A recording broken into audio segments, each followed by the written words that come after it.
Manouya. Aujourd'hui, je reçois Mélissa du musée de Tahiti et des îles qui vient nous parler des journées du patrimoine. Yorana Martine, merci de m'accueillir.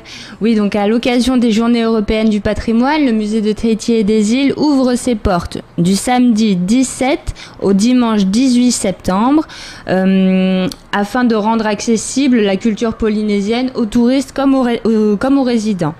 Donc pendant tout le week-end, des activités culturelles et des visites guidées seront proposées gratuitement au public, à savoir initiation au riz Tahiti, tressage, confection de couronnes, fabrication... Voilà, les ateliers classiques que vous faites tous les ans et qui ont un succès fou d'ailleurs. Voilà, et j'en passe. Il y aura des surprises à la clé. Visite guidée des réserves.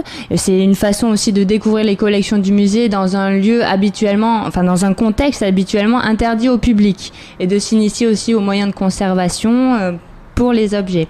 Donc visite guidée des réserves, visite guidée des salles d'exposition permanentes, visite guidée des jardins d'Atea, des jardins de Hiti, et aussi il y aura une visite guidée donc de l'exposition Tiki qui elle s'ouvre au public à partir du 15 septembre et pour laquelle à l'occasion des journées du patrimoine on appliquera un tarif préférentiel de 700 francs par personne. Alors qu'actuellement elle est de combien ? De 800 francs par personne pour que l'exposition Tiki. Mais là, en plus, vous pourrez avoir une visite guidée qui sera prévue et samedi et dimanche. Voilà, il faut s'inscrire, je suppose. Non, il n'y a que la visite des réserves qui, elle, nécessite une réservation au 40 54 84 40. Oui, c'est le numéro du musée. Voilà, et du coup, puisque les places sont limitées à 10 personnes par visite guidée. Oui, parce que je suis rentrée une fois, il y a un sas, il faut faire attention, parce que c'est précieux. C'est précieux ce qu'il y a dedans. C'est ça, c'est une vraie caverne d'Ali Baba, ça c'est sûr. De nos biens culturels. Bon, attends, je dis tout le monde, il n'y a pas de trésor en or, c'est pas la peine d'essayer de faire un braquage. Non. Non. Il y a une guillotine. Oui.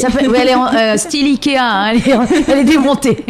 Voilà, oui, c'est une reproduction, c'est sûr, mais il y a en tout cas plein de trésors au sens culturel, patrimonial, c'est important, voilà, c'est nos biens culturels, c'est notre patrimoine à tous. Et justement, ces journées sont l'occasion de faire de notre patrimoine un bien commun et de recréer le lien social, de l'unité entre nous, entre chacun, ceux qui connaissent notre culture, ceux qui la redécouvrent.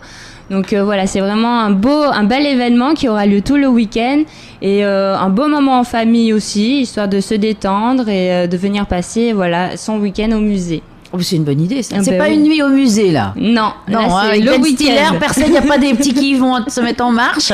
Non. Je suis déçue. Non, mais par contre, voilà, on prévoit une flash mob. Alors, vous pouvez voir... C'est-à-dire qu'il faut tourner en mobilette ? Non, alors c'est une chorégraphie, c'est sur la chanson Porinetia. Donc on la prévoit dimanche à partir de 17h. Donc vous pouvez retrouver le programme sur la page Facebook du musée Tahiti et des îles Te Whare Manaha, aussi sur la page de l'événement Journée du patrimoine Musée Tahiti et des îles, où vous trouverez le programme en détail et tout la flash mob qui est prévue dimanche à partir de 17h aussi, et voilà d'autres surprises. Alors toi, tu t'amuses bien en ce moment parce que tu prépares l'exposition Tiki, les journées du patrimoine, tout arrive en même temps. Ah oui, là en ce moment c'est tout en même temps. C'est sûr que, mais bon, c'est bien comme ça, au moins la culture bouge, ça fait beaucoup d'événements à proposer aux gens, on n'a pas le temps de s'ennuyer, ça c'est sûr. Ben écoute, en tout cas, on te remercie parce qu'on va aller se précipiter voir l'exposition Tiki puisqu'elle dure jusqu'au 19 mars 2017. Voilà. Moi, je dis 17, comme ça, les gens viennent aussi. Voilà. Faut pas attendre le dernier jour. Non, ouais, c'est dès maintenant qu'il faut y aller parce que il y a beaucoup de choses à voir et à apprendre surtout. Oui, parce qu'on a l'impression des fois qu'on sait des choses, mais en fait, on en découvre. Totalement. Surtout qu'il y a un Tiki voyageur. Oui. De Wahuka, tout spécialement venu de Wahuka. Le Tiki au long nez, qui est peu commun, peu répandu, qu'on voit rarement. Bien, c'est l'occasion d'aller voir les merveilles du musée. Oui. Merci Mélissa. Merci Martine.